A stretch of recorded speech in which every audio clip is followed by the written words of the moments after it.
In the last episode, Haein secretly made a plan with Baek Gina and Jinwook to finally expose Yulhee. With the big seminar day coming up, it was the perfect chance. Haein's friend, Lee Sarang, helped by sneaking into the operating room where the seminar screen was controlled. He managed to delete the blackmail video Yulhee was going to use against Haein. That video had been her biggest threat, but now it was gone. When the screen stayed black, Haein stepped on stage and told the truth. She confessed that her scholarship had been a part of a secret deal, and that she stayed quiet all this time because she had been blackmailed and scared. Then, in front of everyone, she exposed Yulhee. Yulhee pushed Kim Haein from the rooftop. Haein said, "And that fall is what killed her." Then she held up a necklace. This belonged to Yulhee. Kim Haein gave it to me before she died, proof of who really did it. Everyone was shocked. A flashback showed how Haein had gotten the necklace.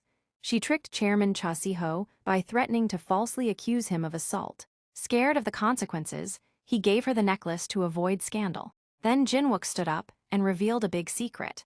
"I'm not Cha Jinwook of Chasel Medic. I'm Cha Jinwook from Black Dog Media." He played a video of Seo Hisu, who admitted on camera that they had faked Kim Haein's murder as suicide. He said it was part of a larger plan and took responsibility for helping cover it up. Jinwook added that Chairman Cha Kai-ho and Chairman Seo Hik-won had broken the law to gain power and shares. Reporters started asking questions, and the chairman got angry, yelling at the press. But it was too late. Then another video played. This time, it was Park Woo-jin, who confessed that Yulhee had manipulated him. "She told me that she will kill Oh Si-yoon. She said, to me you just die too." Yulhee lost control and started hitting him in front of everyone. But Park Woo-jin laughed and said, "You told me that you will kill her, and you did too." Later, we learn it was all part of Haein's plan. She promised Woo-jin that if he helped her, she would ask Seo Yoon-do to forgive him for Kim Haein's death. But privately, she told Yoon-do never to forgive him.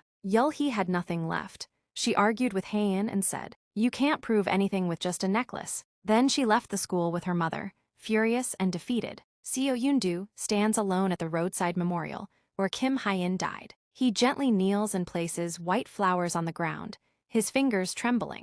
The wind blows softly, carrying the weight of the silence. Her eyes don't leave the small photo frame resting beside the flower.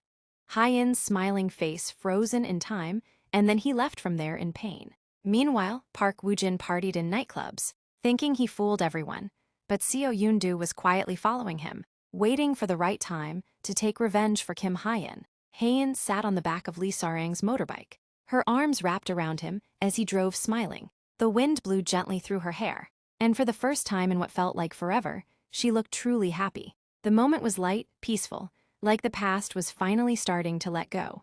Later, we see Haein standing alone by the bridge of Riverside, the soft sound of the water flowing beside her. She slowly reaches into her coat pocket and takes out a small button, faded, worn. It had once belonged to Kim Haein, the last thing she held from her on the day she died, the day she had begged Haein to always tell the truth. Haein looks at the button with a calm expression, her fingers holding it gently, almost lovingly. Then, without a word, she tosses it into the river. The button sinks slowly, disappearing into the deep water, just like the secret it carried. As it vanishes beneath the surface, a soft, relaxing smile appears on Haein's face.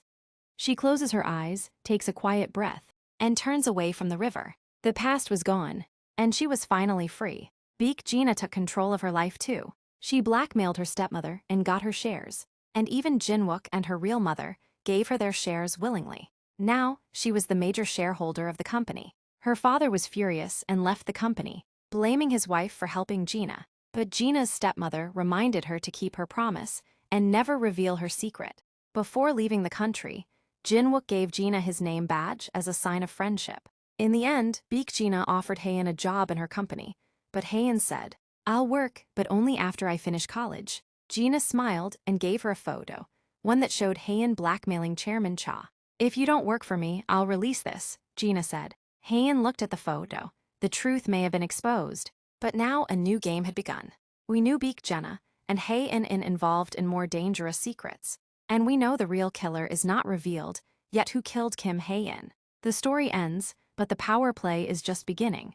Jinwook went on a new mission, and Haein in compromising situation with Baek Gina. What will happen in upcoming season? We'll be interested to watch. Will SEO do UN able to take Kim Hae-in's death revenge from real culprit or not.